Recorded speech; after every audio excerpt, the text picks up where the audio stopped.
the world we live in, right? There's an economy attached to everything. And this is going to be like a little bit tricky. So I need you to listen, to pay attention so you can actually grab what I'm trying to say. Now, here's the thing. If you're hungry, right?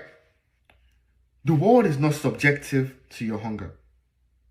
Which means in order to get what you want, you have to apply something of yourself out to the world. Say, for instance, you have money, right?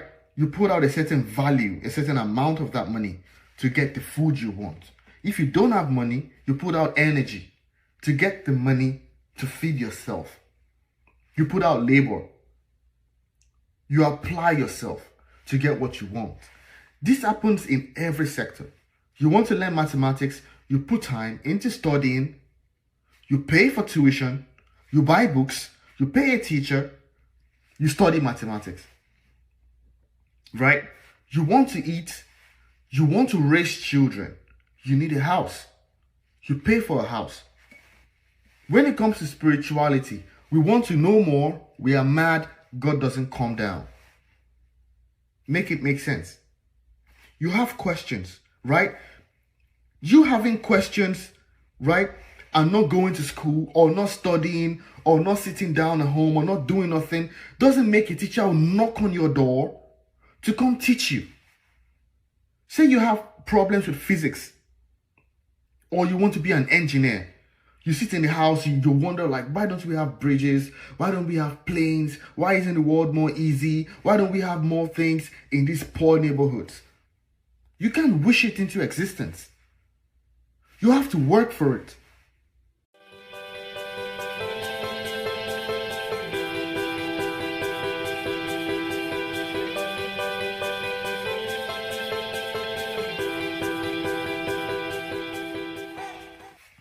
So, good afternoon, everybody. I'm gonna dive into this real quick. You see, at the stage where I don't know if people do it for clout. I don't know if there's like a strong reason behind it, but oftentimes people keep coming up with these songs, right? They keep coming up with these songs, and it's like, it's almost it's almost something like you can almost expect it every year from different artists. And what they do is they come up with questions, right? Questions to God, questions on faith, and that is fine. That would be fine if all you do is come up with logical questions. If all you do is come up with like reasons, your own opinion, your own point of view, that's perfect, right? The point at which it becomes something else is when you start disrespecting other people's faith. When you are in a church and you are using curse words and you're speaking to God like you don't care, like it was someone who was at your level, and you're doing it from a Christian perspective. So it's an insult to Christians, because you wouldn't do that to other religions.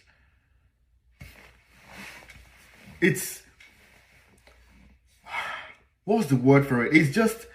It's blasphemy already, right? To speak to God in that manner. And to be someone who claims to be someone of the faith, or you're not sure where you stand, you're atheist, or you used to be a believing Christian, you face so many things. It just makes me wonder, like, why are you,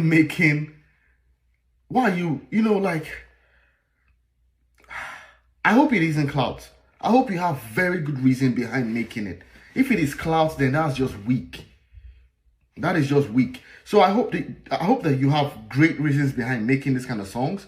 But the problem with making this kind of songs is like, when you're talking to God and you're using like curse words, or you're talking to God and you're like, oh, bring back your friend and bring back this guy and bring back that guy, and you're talking like you demand something, like they were perfect, or like they ought not to die, or like it was God's fault that they died, irrespective of whatever kind of life they were living, just because you're trying to like put on for your own, right? It's funny, like it's funny, and it's disheartening. It's disheartening. It's really frustrating to see that some people will not mess with the devil People will not do some demonic things. They won't mess with the devil the way they mess with God. Just think about that. Like you wouldn't like all these some satanic religions, you wouldn't even play with it. You wouldn't play with a gang. The way you talk to God, right? The way you talk to God, the maker of people, the one some people believe made them, the one you believe made you. You wouldn't talk to a man the way you talk to him. And then you talk about you talk about people respecting you. It's mind-blowing. It's mind-blowing. If you can't do it, just think about it. I see every one of them as weaklings. Every one of them. I don't care how old you are. I don't care how young you are. If that is in your reservoir, if that is in your mind, if that is in your act, if that's how you move, I see you as a weakling. If you can't face whoever and be on the same energy, but you could talk to God that way because you don't see him, I see you as weak. Now, the second thing is this. People just come up with reasons, right? Like, their son is sick, and there was a genocide over here, and then there was an earthquake over there, and people died, and where is God?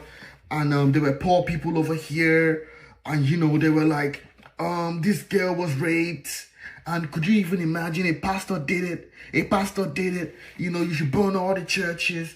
Yeah, you should burn all the churches, because pedophilia and rape and all those things, they are wrong. They are very wrong, right? But you sound as if it's exclusive to the church. It isn't. And before you get triggered, I'm not trying to vouch for it. Every single person that is a pastor or whatsoever that has done anything wrong should be accountable to the law, 100%. But my problem is, there are several organizations that have the same problem, right? Several organizations have the same problem. Don't you think this is a human error? And if they are doing it, they shouldn't be in that position.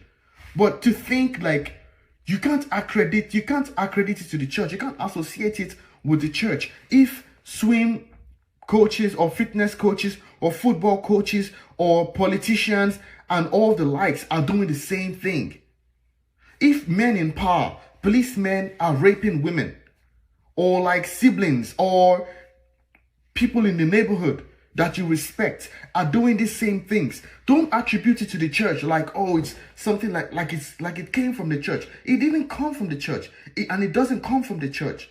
Does it happen? Yes, it happens. But it happens across all spectra, across all different various levels, various groups. So that was going to be my second point. Like, if a certain pastor does something, let's call out the certain pastor that did something, not call out the whole church because a pastor did something. If that's how you want to move, should we call out the whole football association because one football coach molests a girl? Do we do that? Do we call the whole teaching association because one teacher abuses a student? Do we say all teachers are crap? Do we want to burn all teachers? You get my logic. Now, the third thing I want to just talk about, my third point, and I'm just going to make this video real short, real quick. My third point is like, the world we live in, right? There's an economy attached to everything. And this is going to be like a little bit tricky. So I need you to listen, to pay attention so you could actually grab what I'm trying to say. Now, here's the thing. If you're hungry, right? The world is not subjective to your hunger. Which means, in order to get what you want, you have to apply something of yourself out to the world. Say, for instance, you have money, right?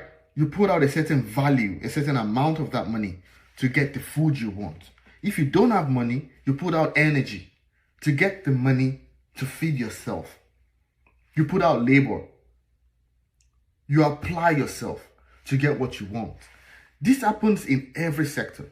You want to learn mathematics, you put time into studying, you pay for tuition, you buy books, you pay a teacher, you study mathematics. Right? You want to eat, you want to raise children, you need a house. You pay for a house. When it comes to spirituality, we want to know more, we are mad, God doesn't come down. Make it make sense. You have questions, right? You having questions, right, and not going to school or not studying or not sitting down at home or not doing nothing doesn't make a teacher knock on your door to come teach you. Say you have problems with physics or you want to be an engineer. You sit in the house, you wonder like, why don't we have bridges? Why don't we have planes? Why isn't the world more easy? Why don't we have more things in these poor neighborhoods? You can't wish it into existence. You have to work for it. And that is what Jesus said about the foolish virgins. They took a nap. He said, He said, shouldn't you just go out and go buy the oil from those that sell it, so that you can keep your lamps burning? There is a requirement. Righteousness answers, spirituality requires work. Look, I probably don't know too much about witches, but the little I know, they don't play about their responsibilities. If you've seen Harry Potter, those guys go to work. Lord of the Rings, all these movies we watch, you see them going to work, learning a spell, putting things together to make a potion, drinking it. They all go to work. It's not easy. So how, before you come out and say, hey, you have so many questions, before you come out and you want to ask, you want to do this, you want to do that, you have all the rights to do all these things. How much prayer have you prayed about it? How well have you studied about it? How much investment have you invested into it to require answers? Don't just come out like a kid who is naive and just start shouting at the sky. That is stupid. It doesn't make any sense. Because it doesn't make any sense. You can't stand in front of your street and expect someone to just come through and explain government to you. You can have questions about taxes. You can have questions about, why do you pay taxes and why do you do... No one, the president is not going to come to the front of your door to explain himself. It's not. But when somebody dies in your house, you feel you have the right to ask God why he's dead. How come he's dead? Is it God's fault? I don't... And it's just I don't know. It's are we living in a naive society, or is something wrong? We just feel so entitled because we don't have a spiritual background anymore. This is reflective of our generation. We don't have a spiritual background. There's no spiritual knowledge. Nothing at all. It's funny because if you want to achieve something in any field, you think about having a certificate, you think about learning, you think about so many things. But you get mad if you find a pastor who actually went through a whole lot of process preaching. You feel like you don't have to listen to him. Why are you going to listen to another man just because he's on the pulpit? You don't think you got to listen to... But you listen to a doctor though. You listen to a pharmacist. You listen to a dentist. You listen to a plumber who comes to your house and tells you, oh, don't use your toilet for 2 days because it's not going to sink. It's not going to go down. It's not going to drain. You listen to him. Why? You don't know what the pastor knows. You haven't applied yourself the way the priest has applied himself. If you go to Talk about magicians, right? You listen to a magician if you want to learn a trick. So why do you feel like, oh, you don't owe it to these guys? You don't want to listen to them. Are the doctors perfect? Did they save every single life? They don't make any mistakes? Let's keep it 100. Let's keep it a buck across all platforms. Let's just be solid on it. If you're going to like judge the pastors, and which you should, right? Just place them on the same level that you're judging others.